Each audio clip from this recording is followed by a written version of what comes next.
friends, welcome back to Learn with Lucy. Today we will brief the alternating current, and in this video we will discuss alternating current, mean value or average value of the alternating current, and RMS या फिर root mean square value of AC alternating current. तो AC को alternating current जो होता है ये क्यों हम लोग चैप्टर पढ़ रहे हैं, क्योंकि मैक्सिमम जो भी इलेक्ट्रिक पावर जनरेट होता है या फिर यूज होता है वो सब अल्टरनेटिंग करंट के फॉर्म में ही यूज होता है. किस लिए? क्योंकि अल्टरनेटिंग जो वोल्टेज होता है उसको हम लोग इजीली एंड एफिशिएंटली क्या कर सकते हैं ना, कन्वर्ट कर सकते हैं एक वैल्यू से दूसरे वैल्यू को. मतलब जैसे कि हमें हाई वोल्टेज चाहिए, वोल्टेज हाई चाहिए, तो फिर हमें एक ट्रांसफार्मर यूज करके उसका वोल्टेज को अप कर सकते हैं. अगर हमें लो वोल्टेज चाहिए, ट्रांसफार्मर यूज करके हम लोग उसको लो में कन्वर्ट कर सकते हैं. ठीक है. और ट्रांसफार्मर में इलेक्ट्रोमैग्नेटिक प्रिंसिपल यूज होता है और जिसके लिए हमें अल्टरनेटिंग एनर्जी चाहिए, अल्टरनेटिंग करंट चाहिए. अल्टरनेटिंग करंट के वजह से एक चेंजिंग मैग्नेटिक फील्ड जनरेट होगा जिसके वजह से एक ईएमएफ इंड्यूस होगा. तो ये प्रिंसिपल यूज करके हम लोग वोल्टेज को, अल्टरनेटिंग वोल्टेज को इजीली एंड एफिशिएंटली मतलब maximum amount of input voltage को आउटपुट वोल्टेज में कन्वर्ट कर सकते हैं. तो एफिशिएंटली भी हम लोग कन्वर्ट कर सकते हैं, इसलिए पहला रीजन है. सेकेंड रीजन है alternating current energy can be transmitted and distributed over long distance economically without much energy losses. मतलब हम लोग अल्टरनेटिंग करंट को हम लोग क्या कर सकते हैं ना, बहुत ही लॉन्ग डिस्टेंस में जहाँ पे कि हमारा एनर्जी जनरेट हो रहा है उधर से लेके डिस्ट्रीब्यूशन साइड तक, जब लॉन्ग डिस्टेंस जब कवर करता है तो अल्टरनेटिंग करंट के थ्रू अगर हम लोग क्या कर रहे हैं ना, एनर्जी को सेंड कर रहे हैं, तो फिर हमारा जो लॉसेस है, ट्रांसमिशन लॉसेस है, वो क्या हो जाता है, कम हो जाता है. क्यों? क्योंकि हम लोग क्या करेंगे ना, जब जहाँ पे कि एनर्जी क्या हो रहा है ना, जनरेट हो रहा है, वहां पे हम लोग एक ट्रांसफार्मर लगा के, स्टेप अप ट्रांसफार्मर यूज करके उसका वोल्टेज को बढ़ा देंगे जिसके वजह से कि उसका क्या हो जाएगा ना, करंट का अमाउंट क्या हो जाएगा ना, कम हो जाएगा. करंट कम हो जाएगा तो फिर पावर लॉसेस जो है I2R लॉस वो क्या हो जाएगा ना, बहुत ही ज्यादा घट जाएगा. तो इसीलिए हम लोग क्या करते हैं ना, अल्टरनेटिंग करंट को यूज करते हैं फॉर लॉन्ग डिस्टेंस ट्रांसमिशन. तो ये दोनों रीजन के वजह से हम लोग ये चैप्टर अल्टरनेटिंग करंट वाला चैप्टर पढ़ रहे हैं. एक तो है अल्टरनेटिंग वोल्टेज को हम लोग स्टेप अप स्टेप डाउन कर सकते हैं, दूसरा है अल्टरनेटिंग करंट के वजह से करंट को यूज करके हम लोग transmission loss, long distance transmission loss को भी कम कर सकते हैं. ये दोनों रीजन मेन रीजन है. ठीक है. अभी आते हैं अल्टरनेटिंग करंट होता क्या है. अल्टरनेटिंग करंट जिसमें कि direction of the current changes, मतलब उसका डायरेक्शन, करंट का डायरेक्शन क्या हो रहा है ना, चेंज हो रहा है. एक इतने से इतने में वो क्या कर रहा है ना, एक डायरेक्शन में फ्लो कर रहा है, फिर इधर से इधर तक इस टाइम पीरियड में वो अपोजिट डायरेक्शन में उसका करंट का डायरेक्शन क्या हो रहा है ना, चेंज हो रहा है. डायरेक्शन क्या हो रहा है, चेंज हो रहा है, उसके साथ साथ मैग्नीट्यूड भी चेंज हो रहा है. इस टाइम पीरियड में उसका मैग्नीट्यूड ये था, इस टाइम पीरियड में उसका मैग्नीट्यूड चेंज हो गया, फिर इस टाइम पीरियड में उसका मैग्नीट्यूड पीक हो गया, मैक्सिमम हो गया, फिर घट गया, फिर घटा, फिर जीरो हो गया, फिर क्या हो गया, अपोजिट डायरेक्शन में उसका मैग्नीट्यूड ये वाला रहा, फिर दूसरे टाइम पीरियड में ये वाला. तो मैग्नीट्यूड क्या हो रहा है ना, चेंज हो रहा है कंटिन्यूअसली. मैग्नीट्यूड क्या हो रहा है ना, चेंज हो रहा है. इसी को ही क्या बोलते हैं ना, अल्टरनेटिंग करंट बोलते हैं. और इसका ये वाला जो नेचर को बोलते हैं क्या, साइनोसॉइडल नेचर. ठीक है. तो ये जो क्या है, जो मैग्नीट्यूड जो अटेंड कर रहा है या फिर डायरेक्शन अटेंड कर रहा है पर्टिकुलर डेफिनेट टाइम इंटरवल के बाद, वो सेम ही उसका मैग्नीट्यूड एंड डायरेक्शन रहेगा. मतलब इस टाइम पीरियड के बाद उसका मैग्नीट्यूड और डायरेक्शन क्या होगा ना, पूरा डिटो टू डिटो सेम रहेगा. मतलब इस टाइम पीरियड में जितना था इधर भी उतना रहेगा, इस टाइम पीरियड में जितना था इधर भी उतना ही रहेगा. सेम पर्टिकुलर टाइम इंटरवल में उसका क्या हो रहा है ना, मैग्नीट्यूड एंड डायरेक्शन क्या हो रहा है ना, सेम रह रहा है, चेंज नहीं हो रहा है. ठीक है. और ये क्या हो रहा है ना, कंटिन्यूअसली चेंज हो रहा है, zero to maximum, then maximum to zero, then फिर जीरो टू उल्टा डायरेक्शन में, ऑपोजिट डायरेक्शन में maximum, then maximum to zero. तो जीरो टू मैक्सिमम के बीच में वो क्या हो रहा है ना, उसका मैग्नीट्यूड क्या हो रहा है ना, चेंज हो रहा है। फर्स्ट हाफ साइकिल, इसको इधर से इधर तक को बोलते हैं फर्स्ट हाफ साइकिल। ये क्या होता है, flow in the one direction, एक डायरेक्शन में फ्लो हो रहा है, और अपोजिट डायरेक्शन में और नेक्स्ट हाफ साइकिल में क्या हो रहा है ना, फ्लो हो रहा है। और उसका इंस्टेंटेनियस वैल्यू, इंस्टेंटेनियस वैल्यू मतलब कोई भी एक पॉइंट में करंट का अगर वैल्यू अगर पूछेंगे तो उसका वैल्यू कितना हो रहेगा ना, I naught sine omega T. और ये आई नॉट जो है वो क्या है ना, पीक वैल्यू है। ठीक है, आई नॉट जो है वो क्या है ना, पीक वैल्यू है। आई जो है, ये जो आई जो है करंट एट एनी इंस्टेंट, कोई भी एक टाइम पीरियड में, कोई भी एक टाइम में उसका जो वैल्यू है, करंट का वैल्यू है कितना रहेगा ना, I naught sine omega T रहेगा। ठीक है, और आई नॉट जो है वो क्या है ना, मैक्सिमम और peak value of AC, AC का मैक्सिमम वैल्यू है। और जो और उसका फ्रीक्वेंसी जो होगा, फ्रीक्वेंसी का मतलब क्या है, फ्रीक्वेंसी जो है साइकिल पर सेकेंड, एक साइकिल में, एक सेकेंड में कितना साइकिल, ये क्या है, टोटल एक साइकिल है, ये टोटल क्या है, ऑल ओवर वन साइकिल है। उस ऐसा वाला कितना साइकिल वो एक सेकेंड में कवर करता है, उसको क्या बोलते हैं ना, फ्रीक्वेंसी बोलते हैं। और उससे क्या आता है ना, एंगुलर फ्रीक्वेंसी ओमेगा, इसको क्या बोलते हैं ना, एंगुलर फ्रीक्वेंसी ओमेगा। ठीक है, और ये जो साइकिल फ्रीक्वेंसी है एफ इक्वल्स टू, हम लोग क्या लिखेंगे, टू पाई बाय टी। ठीक है, ये टाइम पीरियड का उल्टा होता है। ठीक है, 2 पाई बाय टी। ये हो गया एसी करंट। डीसी करंट कैसा होता है, जिसका कि डायरेक्शन और मैग्नीट्यूड को दोनों ही क्या होता है ना, चेंज नहीं होता है विथ रेस्पेक्ट टू टाइम। मतलब ये क्या हो गया करंट का, और ये हो गया टाइम एक्सिस का। तो डीसी करंट होगा इस तरह से। डीसी करंट किस तरह से होगा, इस तरह से, उसको विथ रेस्पेक्ट टू उसका डायरेक्शन चेंज नहीं हो रहा है, और उसका क्या हो रहा है, मैग्नीट्यूड भी चेंज नहीं हो रहा है। Current whose direction does not change with time is known as the direct current. इसको क्या बोलते हैं ना, डीसी करंट या फिर डायरेक्ट करंट। ये होता है अल्टरनेटिव करंट, क्योंकि ये क्या करता है ना, अपना डायरेक्शन और मैग्नीट्यूड को चेंज करता रहता है। ठीक है, अभी आते हैं एडवांटेजेस ऑफ एसी। एसी का एडवांटेजेस क्या है ओवर डीसी, मतलब इस ये हम लोग क्यों यूज करेंगे इंस्टेड ऑफ दिस। क्या है, पहला है AC generation is easy and economical. AC को हम लोग जब जनरेट करते हैं, ये वाला इसको अगर हम लोग जनरेट करने में इन कंपैरिजन टू डीसी, ये क्या हो जाता है ना, इजी हो जाता है, हमें इजी लगता है इसको जनरेट करने में, और इकोनॉमिकल, पैसा खर्चा भी इसमें कम होता है in comparison to DC. Why AC generation is considered easy and economical? पहला है सिंपल एंड रोबस्ट कंस्ट्रक्शन। उसका कंस्ट्रक्शन जो है का मतलब AC जनरेशन जिसमें होता है वो क्या है ना, उसका कंस्ट्रक्शन सिंपल है, और रोबस्ट मतलब वो स्ट्रॉन्ग कंस्ट्रक्शन भी उसका स्ट्रॉन्ग है। क्यों, क्योंकि उसमें कोई भी कम्यूटेटर रिक्वायर्ड नहीं होता है। मतलब डीसी जनरेटर में एक कम्यूटेटर चाहिए जो कि क्या करेगा ना, कन्वर्ट करेगा, करंट का डायरेक्शन को कन्वर्ट करेगा। Unlike DC generator, AC generation और alternator do not require a commutator to convert current direction. Current का डायरेक्शन को कन्वर्ट करने के लिए कोई भी कम्यूटेटर का जरूरत नहीं पड़ेगा एसी जनरेशन में।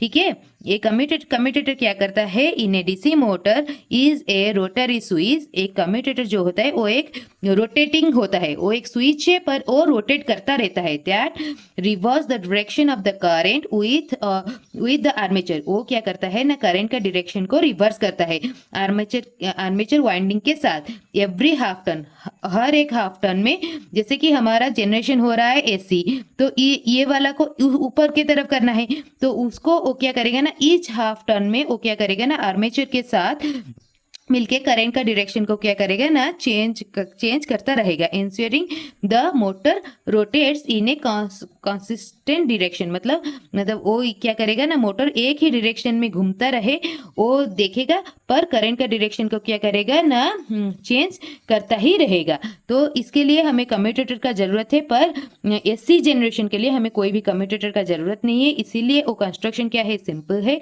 एंड रोबस्ट कंस्ट्रक्शन है। तो सेकेंड है स्टेशनरी आर्मेचर। मतलब एसी जनरेशन में हमारा आर्मेचर क्या है ना, कांस्टेंट स्टेशनरी रहता है, कांस्टेंट पोजीशन में रहता है, पर डीसी जनरेशन में आर्मेचर क्या होता है ना, घूमता रहता है। Modern AC generator often uses a rotary magnet rotor inside a stationary coil stator. This simplifies the design, मतलब इसके वजह से डिजाइन क्या होता है, सिंपल हो जाता है.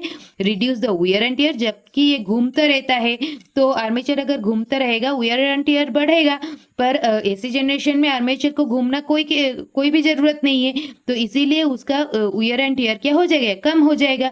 Eliminate the need of a high maintenance, इसके वजह से मेंटेनेंस कॉस्ट भी क्या हो जाएगा ना, कम हो जाएगा.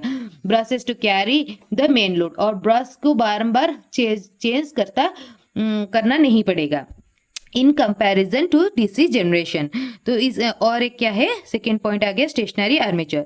और थर्ड पॉइंट क्या आ गया ना, लो मेंटेनेंस कॉस्ट. इसके वजह से मेंटेनेंस कॉस्ट भी कम हो जाएगा, क्योंकि आर्मेचर जो है इसी जनरेशन में आर्मेचर जो है वो कांस्टेंट है, मूव नहीं कर रहा है, मतलब क्या हो रहा है, वो कांस्टेंट है, इसीलिए वियर एंड टियर कम हो रहा है, इसीलिए मेंटेनेंस कॉस्ट भी क्या हो रहा है, कम हो रहा है. ब्रशेस हमें बार बार चेंज करना नहीं पड़ेगा.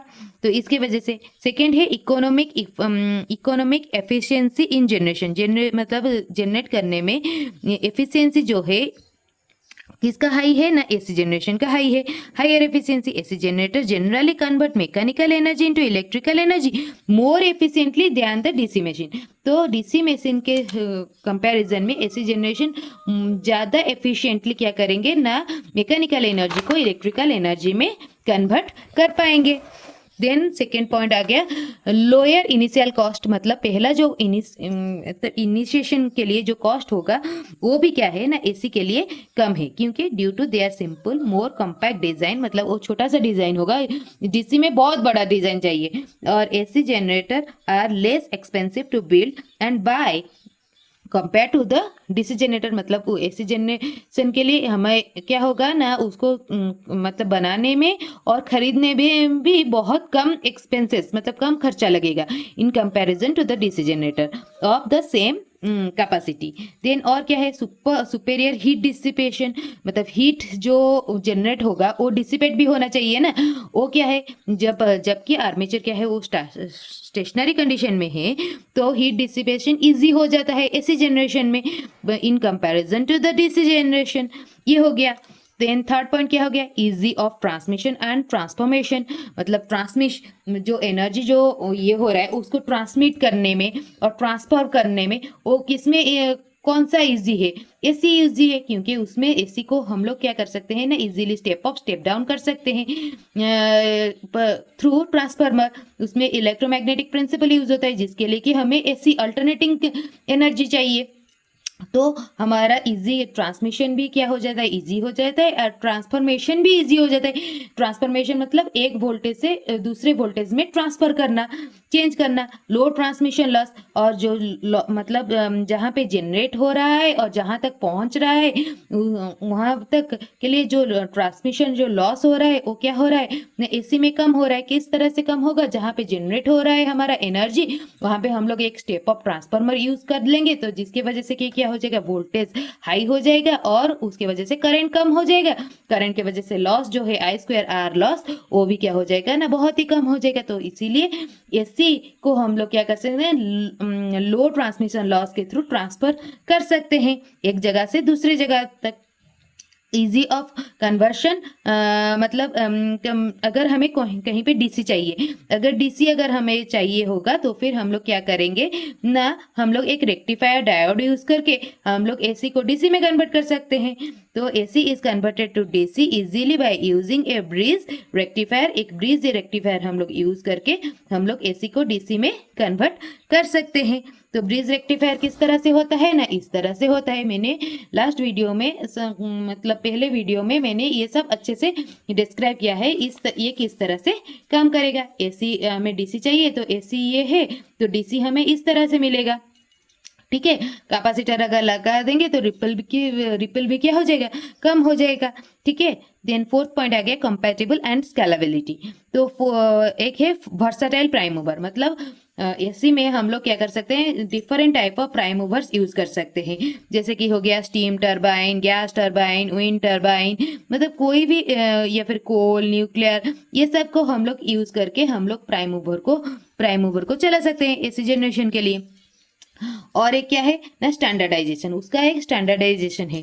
क्या है, द एंटायर मॉडर्न ग्रिड, मतलब अभी जो मॉडर्न ग्रिड इंफ्रास्ट्रक्चर बन रहा है वो सब क्या है ना एसी के बेस में यूज हो रहा है, allowing for the seamless and cost effective ecosystem, मतलब कम कॉस्ट में हम लोग ज्यादा एनर्जी क्या कर रहे हैं ना, जनरेट कर पा रहे हैं और ट्रांसमिट कर पा रहे हैं, और लॉस भी क्या हो रहा है ना, कम हो रहा है। ट्रांसफार्मर एंड मोटर, ठीक है, ये ट्रांसफार्मर मोटर यूज करके हम लोग इजीली क्या कर रहे हैं ना, ट्रांसफर कर पा रहे हैं, ठीक है। तो फिर एडवांटेजेस क्या हो गया, एसी ओवर डीसी, एक है AC generation is easy and economic, it can be easily converted with into DC with the help of rectifier, rectifier को यूज करके हम लोग डीसी में कन्वर्ट कर सकते हैं। In AC energy loss is minimum, so it can be transmitted over large distance, मतलब ज्यादा डिस्टेंस तक हम लोग क्या कर सकते हैं ना, एनर्जी को, एसी एनर्जी को, अल्टरनेटिंग करंट एनर्जी को हम लोग ट्रांसमिट कर सकते हैं। तो अभी ये सब था एसी का एडवांटेजेस। तो डिसएडवांटेजेस क्या है एसी का, पहला डिसएडवांटेजेस है AC shock is attractive while the DC shock is repulsive, मतलब एसी शॉक अगर किसी को लग रहा है वो क्या कर रहा है ना, उस ऑब्जेक्ट को चिपक के पकड़ के रख रहा है, क्योंकि उसको कंटिन्यूअस पल्स, मतलब कोई अगर इंसान अगर एसी करंट को अगर छू दे रहा है तो फिर उसको उसके मसल्स को कंटिन्यूअस पल्सेस मिल रहा है, जिसके वजह से कि उसका मसल्स क्या हो रहा है ना, टाइटन हो रहा है विद द एयर, जो एयर के साथ क्या हो रहा है ना, चिपक जा रहा है और छुड़ाने में मुश्किल हो रहा है। तो इसीलिए एसी शॉक क्या हो रहा है ना, अट्रैक्टिव है, while the DC shock is repulsive, पर डीसी शॉक जहां पे लगेगा तो वो क्या करेगा ना, इंसान को छटक देगा, मतलब दूर फेंक देगा, ठीक है। So 220 volt AC is more dangerous than the 220 volt DC. तो 220 volt अगर AC अगर ले रहे हैं वो ज़्यादा डेंजरस है देन DC से, ठीक है।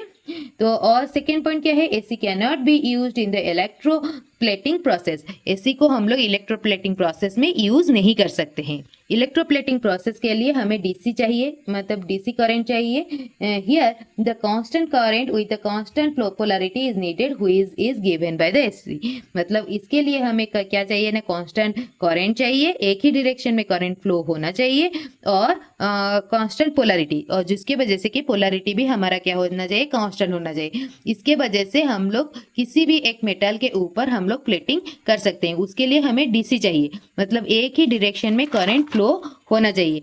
अगर होगा तो फिर हम लोग क्या कर सकते हैं ना, इस प्लेटिंग प्रोसेस को कंप्लीट कर सकते हैं। ये अभी तक ये था क्या, advantages and disadvantages of AC over DC, ठीक है।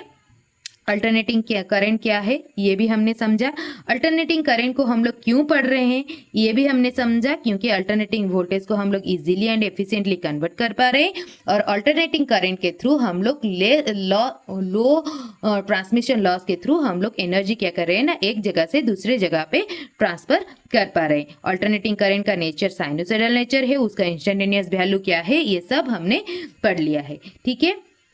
अभी आते हैं अल्टरनेटिंग वोल्टेज के ऊपर, ठीक है। जैसे अल्टरनेटिंग करंट था वैसे ही अल्टरनेटिंग वोल्टेज, जिसका कि मैग्नीट्यूड एंड डायरेक्शन दोनों ही क्या हो रहा है ना, टाइम के साथ क्या हो रहा है ना, चेंज हो रहा है, और same magnitude and same direction एक डेफिनाइट टाइम इंटरवल के बाद अटेंड हो रहा है, उसको क्या बोलेंगे ना, अल्टरनेटिंग वोल्टेज। और ये जो अल्टरनेटिंग वोल्टेज का इंस्टेंटेनियस वैल्यू जो होता है, जिस तरह से अल्टरनेटिंग करंट का इंस्टेंटेनियस वैल्यू है उस तरह से अल्टरनेटिंग वोल्टेज का इंस्टेंटेनियस वैल्यू क्या है, हर एक पॉइंट में उसका जो अल्टरनेटिंग वोल्टेज का वैल्यू होगा वो क्या होगा, E not sine omega T. जो E जो है वो क्या है ना, voltage at any time T, मतलब कोई भी एक टाइम पीरियड में का जो वोल्टेज है वो क्या है ना, ई नॉट साइन ओमेगा टी है। और ई नॉट जो है वो क्या है, मैक्सिमम, जैसे कि आई नॉट क्या है, मैक्सिमम या फिर पीक वैल्यू, तो वैसे ही मैक्सिमम और peak value of the alternating voltage, and omega is the angular frequency and T is the time period, ठीक है। Alternating current, alternating EMF, flux etc. all are instantaneous, all are sinusoidal wave। ये सब क्या है ना, sinusoidal wave है। अभी आते हैं मीन वैल्यू या फिर average value of AC। Mean और average value of AC, AC का ये एक एसी करंट है, अल्टरनेटिंग करंट है, तो उसका मीन और एवरेज वैल्यू कितना है? उसका मीन और एवरेज वैल्यू इतना है कि वो सेम अमाउंट ऑफ चार्ज को क्या करेगा ना, सेंड करेगा सर्किट के अंदर, सेम अमाउंट ऑफ चार्ज को सेंड करेगा। कितना amount of charge? In the half cycle, एक हाफ साइकिल में, इधर से लेके इधर तक हाफ साइकिल में सेम अमाउंट ऑफ चार्ज को सेंड करेगा, इन सेंड करेगा, that is send by the steady current, जो कि स्टेडी करंट में मतलब एक डीसी करंट अगर सेंड कर रहा है, सेम अमाउंट ऑफ चार्ज क्या करेगा ना, सेंड करेगा सेम टाइम पीरियड में, ठीक है, in the same time period.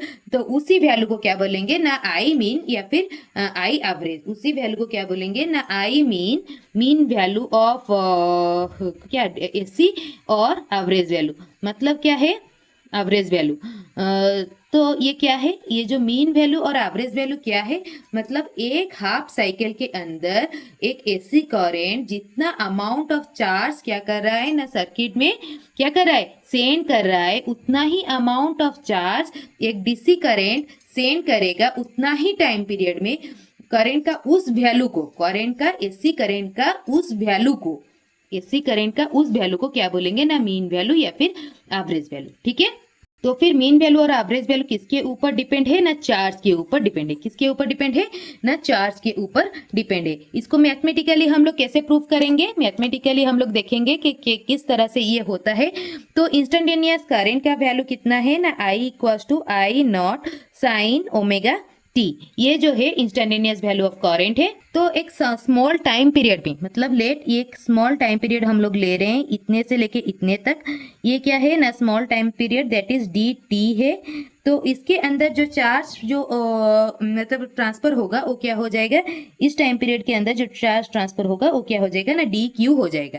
तो इस डी क्यू को हम लोग किस तरह से रिप्रेजेंट करेंगे, क्यू इज इक्वल टू कितना होता है, Q equal to I equal to कितना होता है, I equal to Q by T होता है, आई इक्वल टू कितना होता है, क्यू बाई टी। तो डी क्यू कितना हो जाएगा ना, I D T, I D t.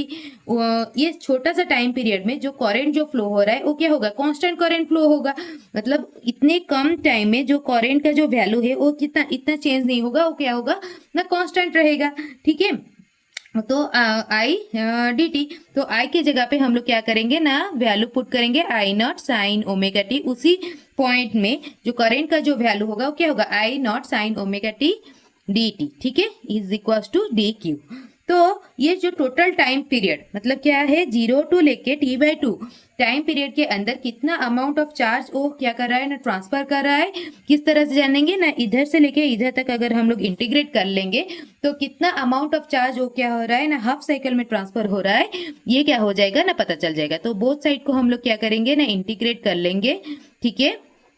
कितना टाइम पीरियड में, 0 to t by 2, 0 to t by 2 time period में। तो 0 to t by 2 time period में कितना अमाउंट ऑफ चार्ज वो क्या कर रहा है ना, ट्रांसफर कर रहा है ना, q amount of charge transfer कर रहा है। तो इसीलिए हम लोग क्या लिखेंगे, q is equal to I naught, constant है, ये क्या हो जाएगा, बाहर आ जाएगा, 0 to t by 2 sine omega T D T, ठीक है, sine omega T D T.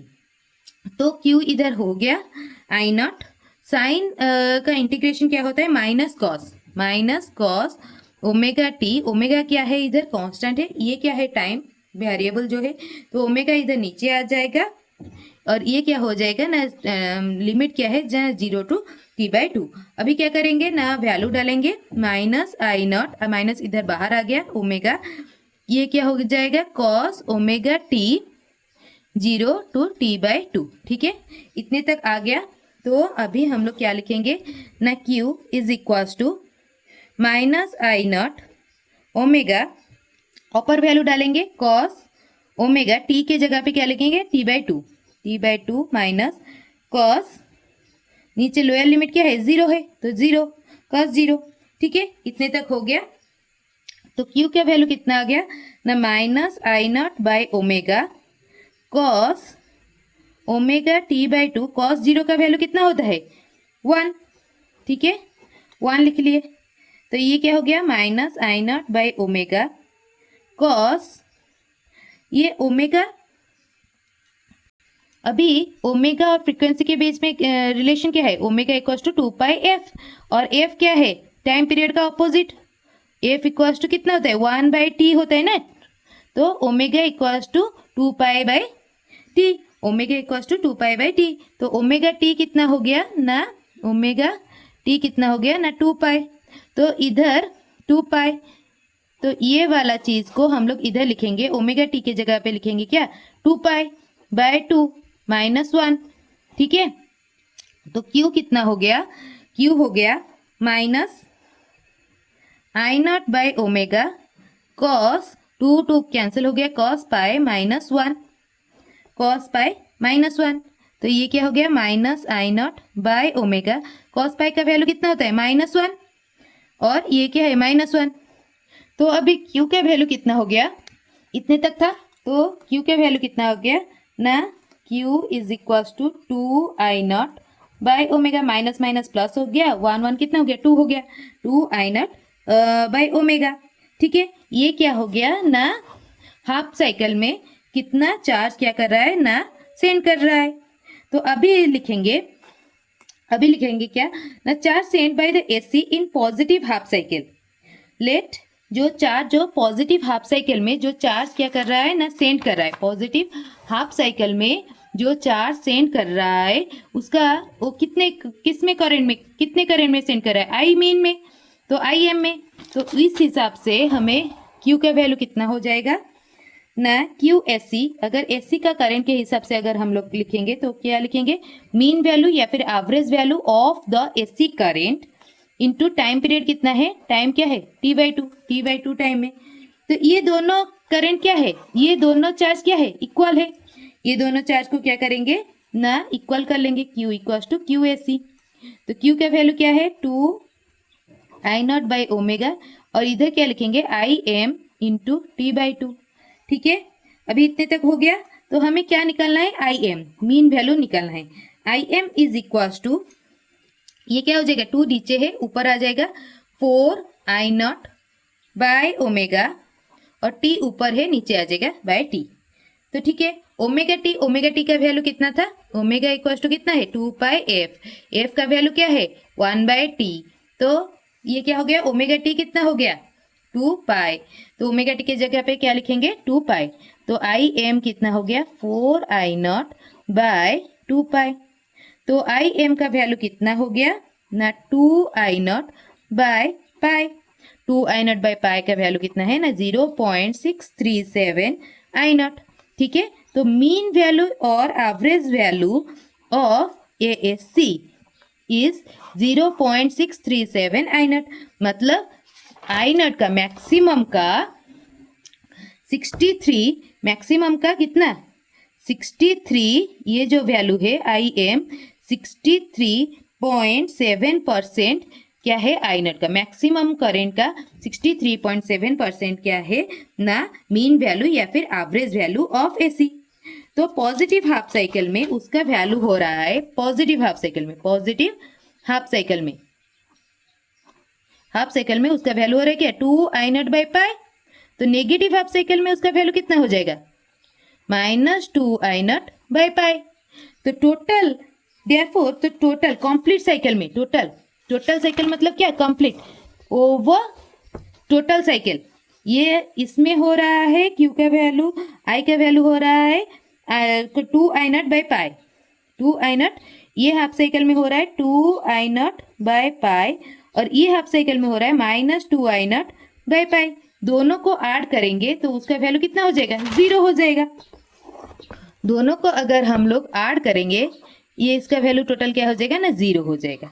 तो therefore in A complete cycle mean value और एवरेज वैल्यू ऑफ AC, पूरा कंप्लीट साइकिल अगर हम लोग ले लेंगे तो कंप्लीट साइकिल में मीन वैल्यू और एवरेज वैल्यू ऑफ AC कितना हो जाएगा 0 हो जाएगा, उसका वैल्यू हो जाएगा क्या 0 हो जाएगा। वैसे ही अगर जैसे करंट का निकाला वैसे ही EMF का कितना हो जाएगा, मीन वैल्यू और average value of EMF is equal to कितना 2E/π, दैट इज 0.637 E0 जो है वो क्या है मैक्सिमम वैल्यू है, ठीक है। अभी आते हैं रूट मीन स्क्वायर के ऊपर। एसी का रूट मीन स्क्वायर, एसी का what is the root mean square? AC का जो एवरेज वैल्यू था वो क्या था ना, हाफ साइकिल में, एक हाफ साइकिल में वो जितना अमाउंट ऑफ चार्ज सर्किट में ट्रांसफर कर रहा है उतना ही अमाउंट ऑफ चार्ज और उतने ही टाइम पीरियड में एक डीसी क्या करेगा, उस सर्किट में ट्रांसफर करेगा उसी वैल्यू को, एसी का उसी वैल्यू को क्या बोलेंगे ना, एवरेज वैल्यू। वैसे ही रूट मीन स्क्वायर क्या है ना, रूट मीन स्क्वायर है एक पूरा कंप्लीट, उसमें हाफ साइकिल ले रहे थे, इधर क्या करेंगे ना, फुल साइकिल लेंगे, टी लेंगे, ठीक है, मतलब 0 से लेके टी तक एक फुल साइकिल में, फुल साइकिल अल्टरनेटिंग करंट का एक full cycle, complete cycle generate करेगा सेम अमाउंट ऑफ हीट। ये फुल साइकिल जब जा रहा है तो जितना अमाउंट का क्या करेगा, हीट प्रोड्यूस करेगा, generate same amount of heat in a given register, वही same amount of heat in a given register, same ही रजिस्टर रहेगा, ये जो रजिस्टर है ये वही रजिस्टर है सेम, पर इधर डीसी लगेगा इधर एसी लगेगा। एसी का वो वैल्यू जहाँ पे कि वो फुल साइकिल में जितना अमाउंट का क्या कर रहा है ना, हीट प्रोड्यूस कर रहा है, वही सेम अमाउंट का हीट डीसी में भी प्रोड्यूस होगा सेम टाइम पीरियड में, सेम टाइम पीरियड में, ठीक है, सेम टाइम पीरियड में। उस एसी का उस वैल्यू को क्या बोलेंगे ना, root mean square, RMS value, उस वैल्यू उसको क्या बोलेंगे, एसी का उस वैल्यू को बोलेंगे आरएमएस वैल्यू। जितना अमाउंट का हीट एसी में प्रोड्यूस हो रहा है उतना ही अमाउंट का हीट डीसी में प्रोड्यूस होगा, सेम रजिस्टर रहेगा, सेम टाइम पीरियड रहेगा, पर एसी का उस वैल्यू को क्या बोलेंगे ना, रूट मीन स्क्वायर या फिर आरएमएस वैल्यू बोलेंगे। इसको और भी क्या बोलेंगे ना, वर्चुअल वैल्यू बोलेंगे, वर्चुअल वैल्यू या फिर इफेक्टिव वैल्यू भी बोल सकते हैं, इफेक्टिव वैल्यू भी बोल सकते हैं, ठीक है। इसको अभी क्या करेंगे ना, मैथमेटिकली रिप्रेजेंट करते हैं। किस तरह से हम लोग इसको मैथमेटिकली रिप्रेजेंट करेंगे, जैसे ही हम लोग एवरेज का किए थे वैसे ही इसका भी करेंगे। तो इसका कैसे हो जाएगा ना, इसका पहले इंस्टेंटेनियस वैल्यू लिखेंगे, I equals to I naught sine omega T, ठीक है। तो इधर हम लोग क्या ले रहे हैं, हीट ले रहे हैं, तो हीट का इक्वेशन क्या होता है, आई स्क्वायर आर टी। तो हम लोग क्या करेंगे ना, स्मॉल टाइम पीरियड में ले रहे हैं, तो स्मॉल छोटा सा टाइम पीरियड में ले रहे हैं, तो स्मॉल टाइम पीरियड में कितना हीट प्रोड्यूस हो रहा है, तो ओके इसको क्या लिखेंगे, इसको किस तरह से लिखेंगे, डी एच लिखेंगे, I square R small time period ले रहे हैं तो इधर टाइम की जगह पे क्या लिखेंगे, डी टी लिखेंगे। और हमें क्या चाहिए, हीट क्या चाहिए, पूरा फुल कंप्लीट साइकिल में चाहिए, तो इंटीग्रेट कर लेंगे कंप्लीट साइकिल के लिए, d h is equal to integration I square R D t, कितना साइकिल कितना है 0 to t, फुल साइकिल के लिए हम लोग ले रहे हैं इसीलिए 0 to t। तो हीट के लिए इतने, ये फुल साइकिल के लिए हीट जो प्रोड्यूस हो रहा है वो कितना है, h है, ठीक है, h है। तो इंटीग्रेशन 0 to t, इधर क्या लिखेंगे ना, आई स्क्वायर आर डी टी, ठीक है, इतने तक हो गया। तो आई की जगह पे क्या करेंगे ना, आई का वैल्यू पुट करेंगे 0 to t I naught sine omega T का whole square R D T, ठीक है, इतना हो गया। अभी कांस्टेंट को बाहर कर लेंगे, आई नॉट स्क्वायर आर को बाहर हो गया 0 to t sine square omega T D T, sign square omega T D T. तो ये आई नॉट स्क्वायर आर कांस्टेंट है, दोनों बाहर आ गया, और इंटीग्रेट क्या होगा ना, sign square omega T, sign square theta, integration of sine square theta the theta का वैल्यू कितना रहता है, 1 माइनस कॉस 2 थीटा बाय 2, यही फॉर्मूला है ना। तो यही फॉर्मूला को अभी क्या करेंगे हम लोग डालेंगे, तो इसको अगर डालेंगे तो क्या हो जाएगा ना, I naught square R integration 0 to t, sorry integration तो हट जाएगा, तो साइन स्क्वायर ओमेगा टी के जगह पे क्या लिखेंगे, 1 minus cos 2 omega T by 2, 1 minus cos omega naught T by 2 D T. तो sine square omega T D T, तो साइन स्क्वायर थीटा का वैल्यू कितना होता है ना, 1 माइनस कॉस 2 थीटा बाय 2। तो साइन स्क्वायर ओमेगा टी के जगह पे क्या लिखेंगे, h is equals to I naught square R, ये integration 0 to t sine square omega T के जगह पे लिखेंगे 1 minus cos cos 2 omega T two by two, ये लिख लिया साइन स्क्वायर ओमेगा टी के जगह पे डी टी। तो अभी इंटीग्रेशन करेंगे H is equal to I naught square R by two integration 0 to t, two इधर आ गया 1 minus cos 2 omega T D T. ठीक है, इतने तक हो गया। तो अभी इंटीग्रेशन को खोल देंगे। ये क्या हो गया ना, I naught square R by two total, तो इंटीग्रेशन 0 टू टी, ये क्या हो जाएगा D T minus integration 0 to T cos 2 omega T D T. ठीक है, खोल दिया इंटीग्रेशन को। तो अभी क्या करेंगे, इंटीग्रेशन का वैल्यू डालेंगे, I square R by two D T का इंटीग्रेशन क्या है टी, लिमिट डालेंगे 0 to T minus cos 2 omega T का वैल्यू क्या है ना, sine 2 omega T by 2 omega 0 to T हो गया। तो अभी क्या करेंगे ना, I naught square R by two, इधर क्या करेंगे ना, लिमिट डालेंगे टी माइनस 0, और इधर क्या डालेंगे ना, साइन 1 बाय 2 ओमेगा, बाहर आ गया sine 2 omega t minus sine 0। ठीक है, ये होल, तो ये क्या हो गया ना, I naught square R by two, ये क्या हो गया T minus 1 by 2 omega sine, ये क्या हो गया 2 ओमेगा टी का वैल्यू कितना होता है 2 पाई, तो sine 2 into 2 pi minus sine 0। Sine omega T का वैल्यू 2 पाई होता है, मैंने पहले से ही किया था। कैसे, omega equals to 2 pi f का वैल्यू होता है 1 बाय टी, तो ओमेगा टी का वैल्यू कितना हो गया ना 2 पाई। ठीक है, तो अभी हमारा क्या था, H is equals to I naught square R by two T minus 1 by 2 omega sine 2 into 2 pi minus sine 0, ये था। तो 2 पाई ओमेगा टी के जगह पे 2 पाई हमने लिखा था, तो साइन 4 पाई और साइन 0, इन दोनों का वैल्यू कितना है 0 है, तो ये टोटल क्या हो जाएगा 0 हो गया। तो एच इज इक्वल्स टू कितना हो गया, I naught square R by two T, ये क्या हो गया टोटल 0 हो गया। समझ में आया, ये था heat over the full cycle, और heat due to the RMS value of AC current, heat due to the RMS value of the AC current, वो कितना हो जाएगा, I RMS square R T, heat का फॉर्मूला, ये due to the RMS current, ये क्या है due to the RMS current, RMS value of AC, और ये क्या है over heat due to over a complete cycle, over one complete cycle. तो दोनों क्या है इक्वल है, दोनों को इक्वल करेंगे, I naught square R T by two is equal to I R M S square R T क्या हो जाएगा कैंसिल हो गया, तो I R M S square is equal to कितना हो गया ना, I naught square by to.